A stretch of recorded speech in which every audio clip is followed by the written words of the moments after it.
মধ্যে আরেকটা ভিডিও নিয়ে হাজির হলাম বন্ধুরা।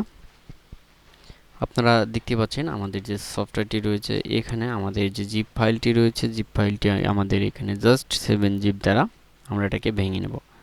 ভাঙার পর আমরা এরকম একটি ফোল্ডার পাবো। ফোল্ডারটি পাওয়ার পর আমরা কি করব, আমরা এটাকে সিম্পলিভাবে আমরা এটাকে ওপেন করে নেব। ওপেন করে নেওয়ার পর জাস্ট আমরা কি করব, এরকম একটি ইন্টারফেস আমাদের সামনে চলে আসবে, অটো বুট লোডার আনলক টুলস। সো এখানে বিভিন্ন অপশন রয়েছে, সেটি আপনাদের আমি একটা একটা করে দেখাবো যে কিভাবে আপনারা এই টুলসটি দিয়ে কাজ করবেন।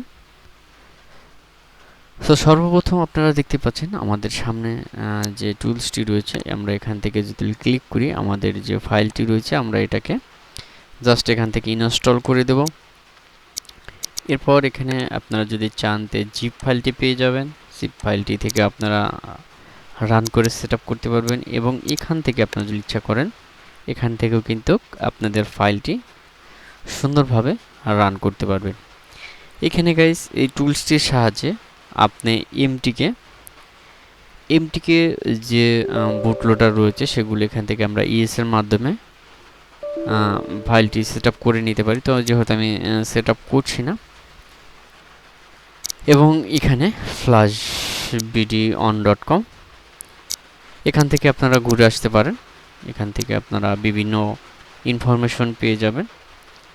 তো যারা যেখান থেকে আমাদের এই ভিডিওটি দেখতেছেন তারা অবশ্যই ভিডিওটি সাবস্ক্রাইব, লাইক, কমেন্ট এবং শেয়ার করে যাবেন। এবং যারা মোবাইল আনলকিং বা মোবাইল ফ্ল্যাশিং শিখতে চান, বিভিন্ন সফটওয়্যার প্রয়োজন হয়ে থাকে, আমরা সেই সফটওয়্যারগুলো রিভিউ করে থাকি। এ ধরনের সফটওয়্যার পেতে অবশ্যই আমাদের সঙ্গে থাকবেন। এই টুলসটি দিয়ে আপনারা এমটিকে সিপিইউ, আমরা যারা ফ্ল্যাশিং করি তারা কিন্তু এমটিকে সিপিইউ সম্পর্কে আমাদের অনেক ধারণা রয়েছে। এমটিকে সিপিইউ কোয়ালকম রয়েছে, এসপিডি রয়েছে। সো এখানে এমটিকে যে সিপিইউ রয়েছে সেখানে বুটলোডার অটোমেটিক যেটি রয়েছে, বুটলোডার আনলক রয়েছে, সেটি হলো টুলসটি সেটআপ করবেন।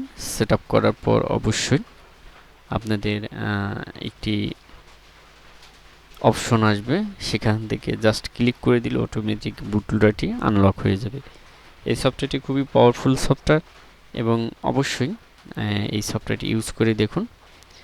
সো বন্ধুরা, ভিডিওটি যদি ভালো লেগে থাকে অবশ্যই সাবস্ক্রাইব করে পাশে থাকবেন এবং নেক্সট টাইমে আমাদের ভিডিও দেখবেন।